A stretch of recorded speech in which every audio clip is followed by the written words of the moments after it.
2017년 우리 교단 총회에서 정한 주제는 다시 거룩한 교회로입니다. 그러니까 교회의 중요한 특징 가운데 하나가 거룩입니다. 거룩이라는 뜻은 배어내다, 또 구별되다, 이제 그런 뜻이죠. 하나님이 기뻐하시지 않는 세속적인 것들을 다 차단하는 것이고요. 또 정말 세상 속에서 구별된 모습으로 서 있는 것, 그것이 바로 거룩입니다. 근데 다시라는 말을 붙였습니다. 예전에는 거룩한 교회였다는 것이죠. 근데 최근에 교회가 거룩한 모습을 잃어버리면서 이제 다시 거룩한 교회가 됩시다, 이제 그런 표어를 정해 놓은 것입니다. 다시라는 말을 사용하면서 회개하자고 권면하는 것입니다. 거룩함을 잃어버린 것을 회개합시다. 그리고 회복하자는 것입니다. 잃어버린 거룩을 다시 찾읍시다. 그런 의미로 전 교단 차원에서 교회 안에, 대한민국 안에 있는 모든 우리 교회들이 다시 거룩한 교회로, 이런 표현을 가지고 또 신앙을 지도하고 또 훈련하고 있는 것입니다. 그래서 지금 교회학교, 성경학교와 수련회가 진행되고 있는데 전부 제목이 똑같습니다. 다시 거룩한 교회로. 우리 유치부, 유년부, 초등부는 이번에 이런 거룩이라는 주제를 가지고 여름 성경학교를 했고요.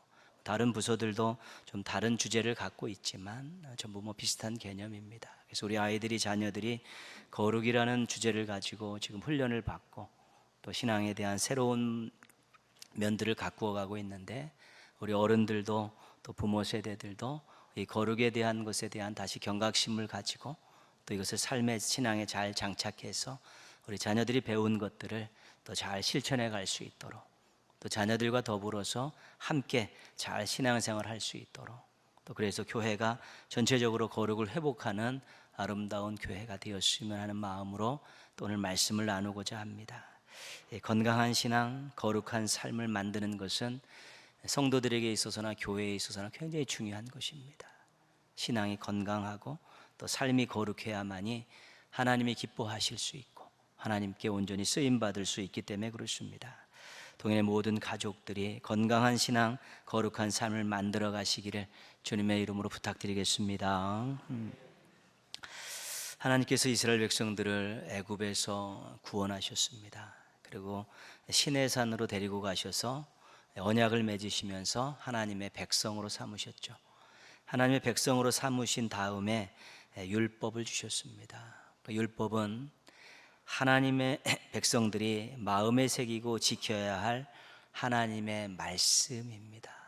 내가 하나님의 백성입니다, 하나님의 자녀입니다라고 고백되어지는 모든 사람들은 정말 마음에 새기고 실천해야 될 이 하나님의 말씀, 율법에 굉장히 많은 관심과 투자를 아끼지 않아야 되는 것이죠. 하나님의 백성은 말씀의 백성입니다. 하나님의 자녀는 말씀의 자녀입니다. 그것이 특징입니다. 그렇기 때문에 율법을 주셨는데요, 이 레위기 19장은 하나님께서 백성들에게 주신 말씀 가운데 정결법전이라는 것이 있습니다. 그 정결법전의 가운데 핵심적인 내용이 바로 레위기 19장입니다. 정결하게 사는 것은 이런 것이다, 거룩하게 사는 것은 이런 것이다 라고 구체적인 신뢰를 들어가며 주셨던 것이 레위기 19장입니다. 그래서 오늘 거룩에 대해 살피려면 레위기 19장을 빼놓을 수가 없습니다. 2절 말씀 보겠습니다. 2절 같이 한번 읽겠습니다. 너는 이스라엘 자손의 온 회중에게 말하여 이르라. 너희는 거룩하라. 이는 나 여호와 너희 하나님이 거룩함이니라. 아멘. 택한 백성들에게 강력하게 명령하셨습니다. 거룩하라. 그리고 거룩해야 될 이유에 대해 설명해 주셨습니다. 나 여호와 너희 하나님이 거룩하기 때문이다.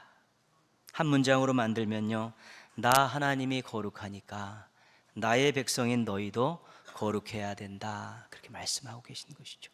하나님이 거룩하니까 하나님의 백성은 자연스럽게 당연히 거룩해야 된다는 것이 하나님의 말씀이고 하나님의 의중이고 하나님의 뜻이고 그렇습니다. 근데 하나님을 우리가 닮아갈 수 있을까? 또 하나님을 본받을 수 있을까? 여러 가지 의문점들이 생겨나죠. 왜냐하면 하나님은 하늘에 계신 분이고 우리는 땅에 있는 인생이고, 하나님은 창조주이시고 우리는 피조물들이고, 하나님은 의로우신 분이고 우리는 죄인들이고, 하나님은 완전하신 분인데 우리는 한계가 있는 존재들인데, 우리가 하나님을 닮고 하나님을 따라갈 수 있을까? 존재와 능력 면에서는 도저히 따라갈 수 없습니다. 왜요? 질적으로 다른 위치에 있기 때문에 그렇습니다. 경배의 대상이고 경배를 해야 될 우리들입니다. 그래서 하나님의 존재만 가지고 능력을 가지고는 우리가 하나님을 닮을 수도 없고 하나님을 따라갈 수 없습니다. 불가능한 일입니다. 그러나 우리가 하나님을 닮고 또 하나님의 거룩함을 따라갈 수 있는 그 길이 열려져 있습니다.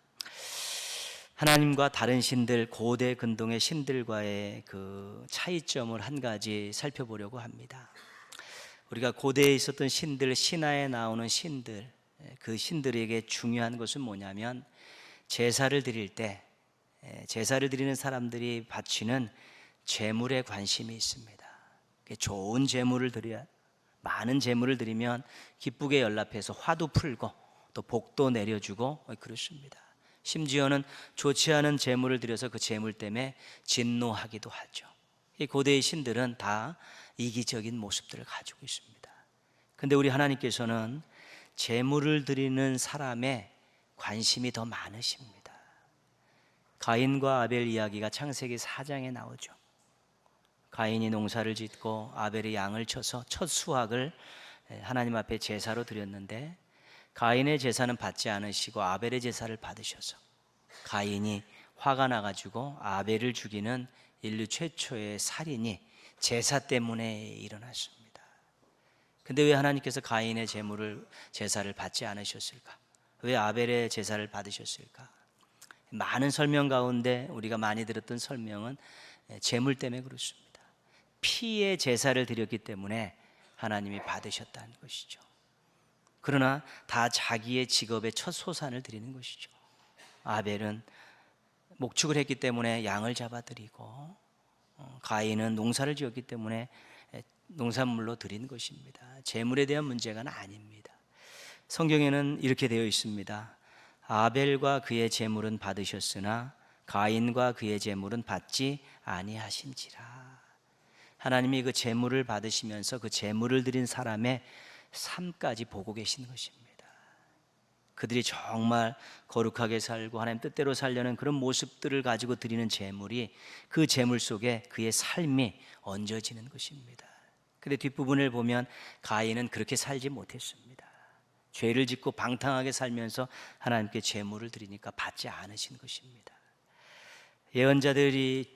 예언서에 나오는 예언자들의 주된 선포의 내용 중에 한 가지는 재물만 가지고 오지 말라입니다. 삶을 돌아보지 않은 재물만 가지고 오지 마라. 안 받는다.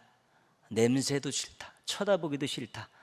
그것이 예언자들이 이야기하는 이 재물만 드리는, 삶은 엉망인데 재물만 드리는 그 재물에 대해서 선포한 아주 중요한 말씀입니다.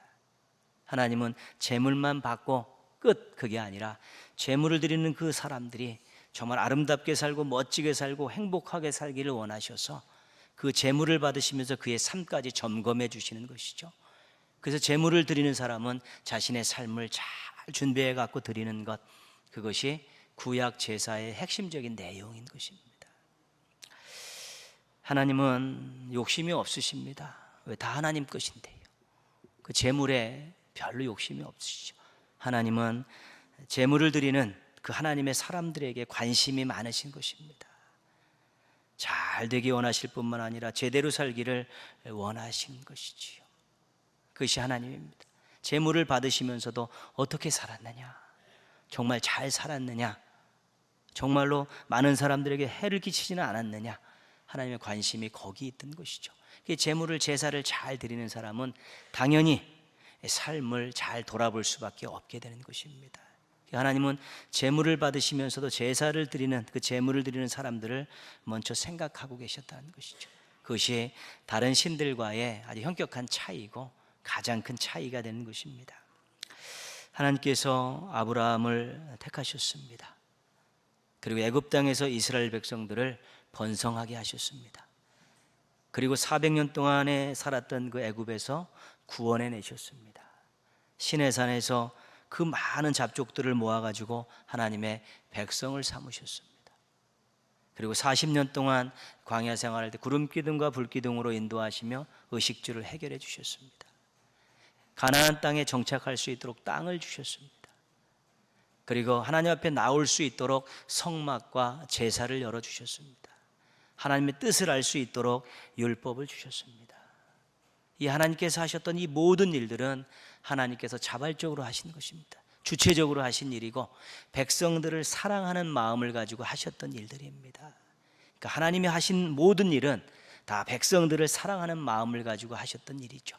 그 누구도 할 수 없는 일인데 안 하셔도 별 뭐라고 할 사람이 없는데도 그 사랑하는 마음을 가지고 끊임없이 그 역사의 순간순간마다 그들에게 모든 장치들을 주시고 필요한 것들을 공급하시며 삶을 세밀하게 인도하시면서 그 사랑의 손길을 멈추지 않으셨다는 것입니다.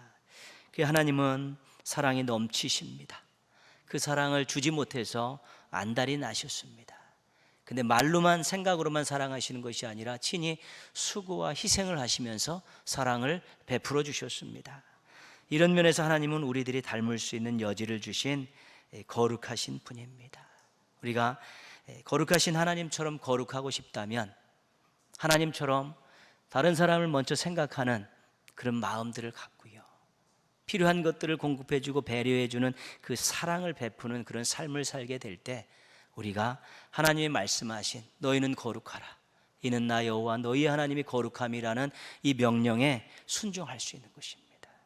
존재로는 하나님의 거룩을 닮을 수가 없습니다. 능력으로도 하나님을 따라갈 수 없습니다. 그러나 다른 사람을 먼저 생각하는 이타적인 마음과 다른 사람을 정말 수고와 희생을 통해 배려하고 사랑을 베푸는 그것에 있어서는 우리가 하나님을 얼마든지 닮아갈 수 있고 그 길을 하나님께서 열어놓으신 것입니다. 그래서 거룩은 하루아침에 되어지는 것이 아닙니다. 조금씩 하는 것이죠. 왜요? 우리의 이기적인 마음을 이타적인 마음으로 돌리는데 오랜 세월이 필요합니다.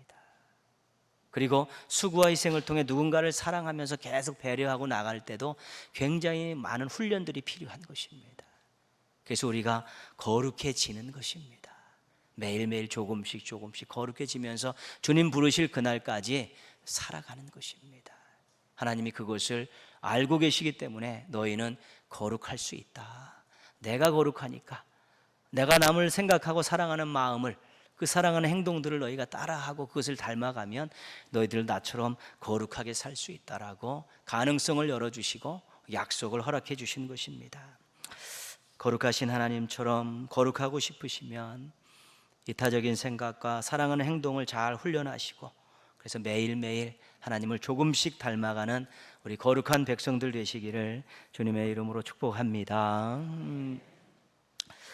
예수님이 오시기 전까지 유대인들은 거룩하기 위해서 가장 잘 사용했던 방법이 분리라는 방법입니다. 자기가 정결하기 때문에 부정한 것들과 분리하는 것입니다. 그래서 시체도 가까이 하지 않고 꼭 밥 먹기 전에 손 씻고 하여튼 부정하다고 생각하는 주변 것들과 접촉을 하지 않으려고 노력하는 것이지요. 굉장히 필요한 것입니다. 우리가요, 가지 말아야 될 곳에 가서 일정 기간 머물다 오면요, 생각 자체가 굉장히 혼선스럽습니다. 기도줄 잘 안 잡히고요. 더욱이 예전에 놀던 사람들과 함께 가서 또 띵까띵까하고 그렇게 옛날 생활하며 놀다가 돌아왔을 때 그것을 다시 잡아내는데 굉장히 많은 시간이 필요합니다. 그 때문에 가지 말아야 될 거 가지 않고 보지 말아야 될 거 듣지 말아야 될 거 듣지 않는 이 분리도 거룩함을 유지하는 데 있어서 굉장히 중요한 방법입니다. 그런데 유대인들이 뭐가 문제였냐면 이것이 형식화되고 외식화됐다는 것입니다. 겉으로만 하고 속은 시커먼데 겉으로만 깨끗한데 한데 문제가 있었고요. 또 하나 문제는 뭐냐면 이 분리를 사람들에게 적용을 시켰습니다. 그래서 세리와 창기들은 부정한 사람이기 때문에 너희들은 우리와 함께 할 수 없다라고 완전히 선을 그어버렸고요. 한센병자들, 시각, 지체, 언어 장애인들을 부정한 자로 여기면서 그들을 가까이 오지 못하게 한 것입니다. 그 때문에 날 때부터 육신적인 병이 있고 장애가 있다든가, 또 삶의 공고함 때문에 어려운 직업을 갖게 된 사람들을 전부 부정한 자라고 이야기해서 전부 가까이 오지 못하게 전부 분리를 시켜버렸죠. 그러니까 공동체 안에서 소외되는 사람들이 생겨나는 병폐가 생겨나는 것입니다. 그 귀한 사람들이 어떤 이유에 있든지 공동체 바깥으로 자꾸 밀려나면서 하나님의 사랑의 대상이 아니다라고 완전히 제외시켜버린 것이죠. 무엇 때문에요? 자신들의 거룩함을 위해서 다른 사람을 희생시켰다는 것이죠. 그런데 예수님께서 오셨습니다. 예수님께서 세리와 창기들과 함께 식사를 하십니다.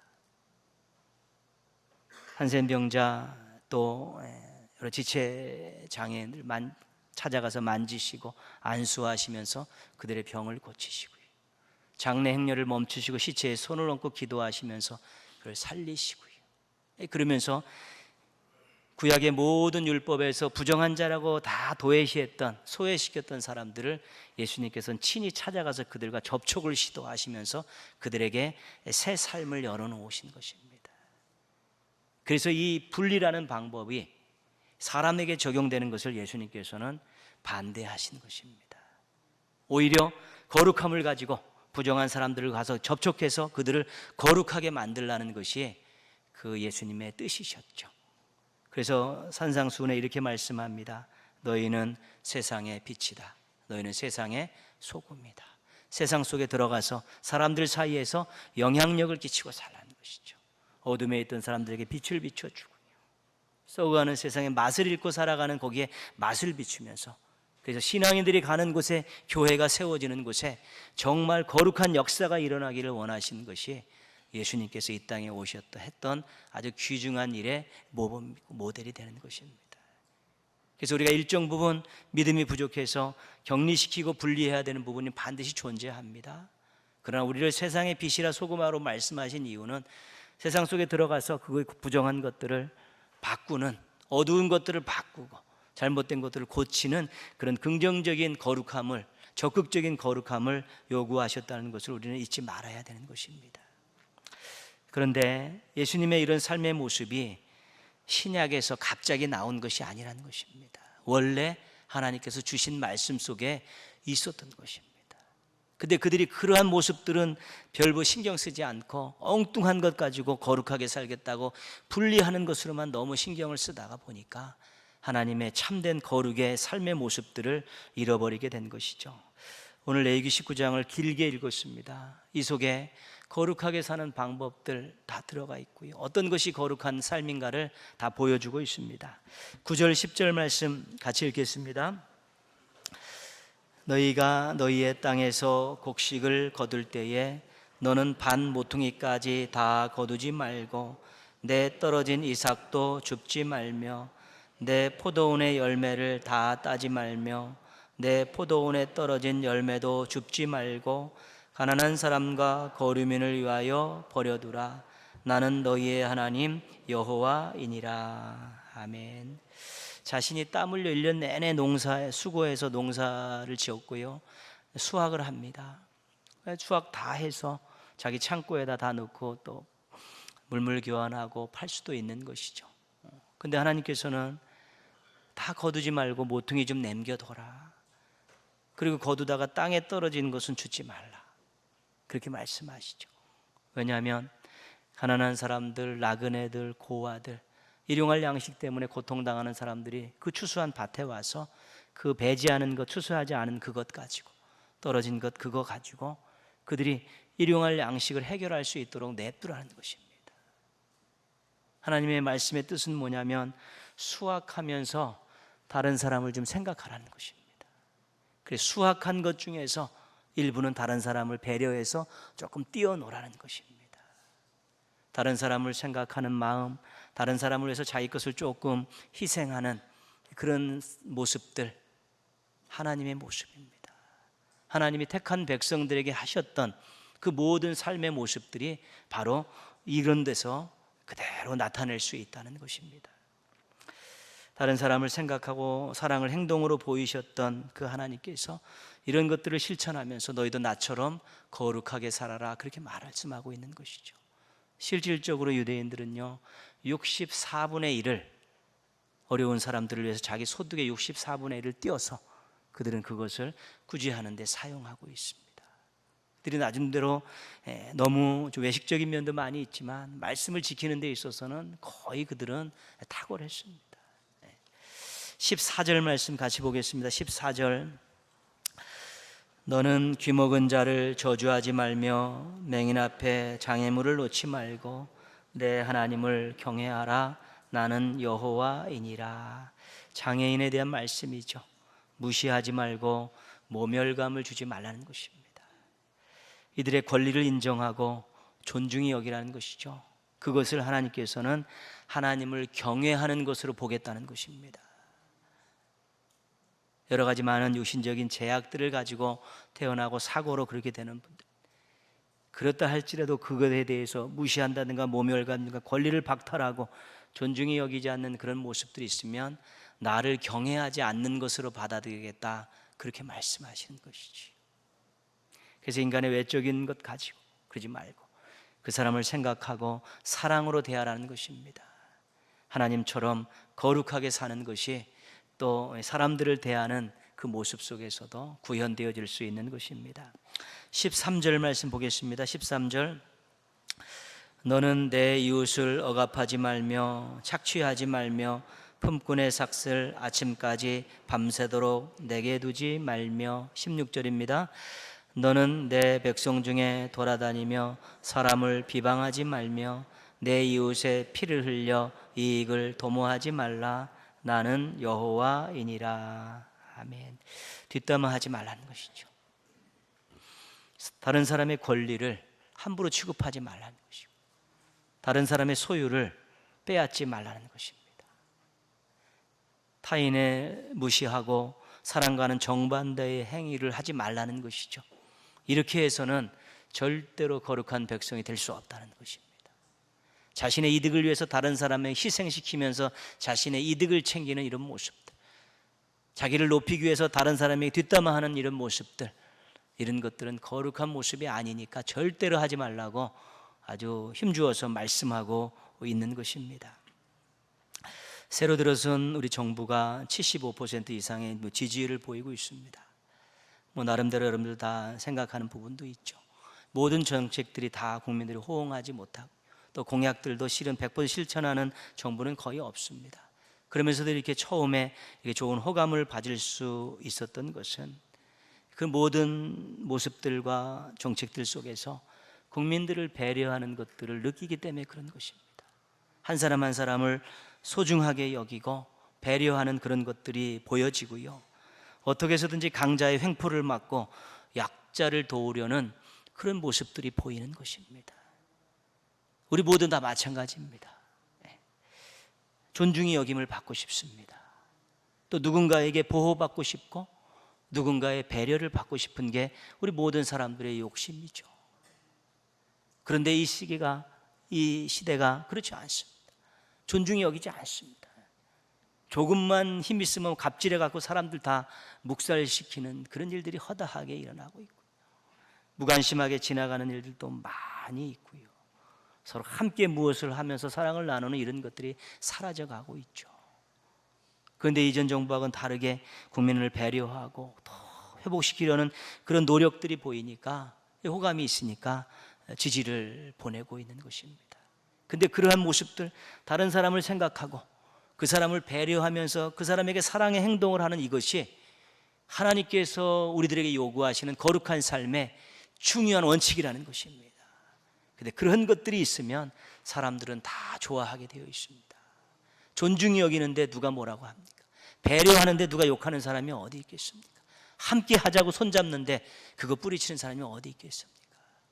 시대가 그만큼으로 우리가 교회가 또 성도들이 이 거룩을 실천하는 이런 사랑의 모습들에 있어서 많이 빈곤했기 때문에, 약했기 때문에 교회도 그것을 자각하고 다시 거룩한 교회가 되자고, 다시 거룩한 성도들이 되자라고 힘주어서 다시 권면하고 있는 것입니다. 18절 말씀이 오늘 레위기 19장의 보석입니다. 같이 읽겠습니다. 원수를 갚지 말며 동포를 원망하지 말며 내 이웃 사랑하기를 내 자신과 같이 사랑하라. 나는 여호와이니라. 내 이웃을 내 자신과 같이 사랑하는 이 말씀이 거룩과 관계되어 있습니다. 거룩은, 우리가 하나님을 닮아가는 거룩은 사랑과 연결이 되어 있는 것이죠. 여러분, 우리가 19장 1절에서 18절까지 읽었는데 여러분들 느끼셨지 모르지만 이 안에 10계명이 다 들어가 있습니다. 1계명부터 4계명까지 하나님과 관계된 거 제가 살피지 않았지만 다 들어가 있고요. 5계명부터 10계명까지 모든 것들이 사례를 들어가면서 다 들어가 있습니다. 결국은 거룩한 삶은 우리가 하나님을 닮아가는 것인데, 특별히 타인을 먼저 생각하고 또 사랑을 실천하는 이것이 거룩한 삶의 중요한 내용이라고 말씀하고 있는 것입니다. 다른 사람을 먼저 생각하고 사랑하는 사람이 욕심 부릴 수 없습니다. 거짓말하고 불의한 방법으로 이익을 취하지 않습니다. 다른 사람의 권리와 재산에 손을 대지 않는 것입니다. 오늘 함께 읽은 말씀을 우리가 보면서 하나님은 거룩하라고 말씀하셨는데 어떻게 거룩할까? 왜 타인을 먼저 생각해주고 배려하며 사랑을 베푸는 그런 삶을 살면 그것이 하나님을 닮아가는 거룩한 삶이구나를 다시 한번 확인하시면서, 거룩하라 말씀하신 것은 사랑하라는 말씀으로 받으신다면 거룩한 백성답게 살아갈 수 있게 될 것입니다. 전도하기 힘들죠. 우리 교회 유상도 많이 떨어졌죠. 성도들도 쉽지 않습니다, 삶이. 그러나 우리가 다시 거룩한 교회가 되고 다시 거룩한 성도가 돼서 정말 진심으로 사랑을 베풀면서 우리가 살게 되면 사람들의 마음은 열리게 되어 있고요, 공감하게 되어 있고 하나님을 찾게 되어 있습니다. 다시 거룩한 교회로, 다시 거룩한 신앙인으로 목표를 점검하고 삶 속에서 사랑의 하나님을 닮아가는 우리 거룩한 백성들 되시기를 주님의 이름으로 축원합니다. 아멘.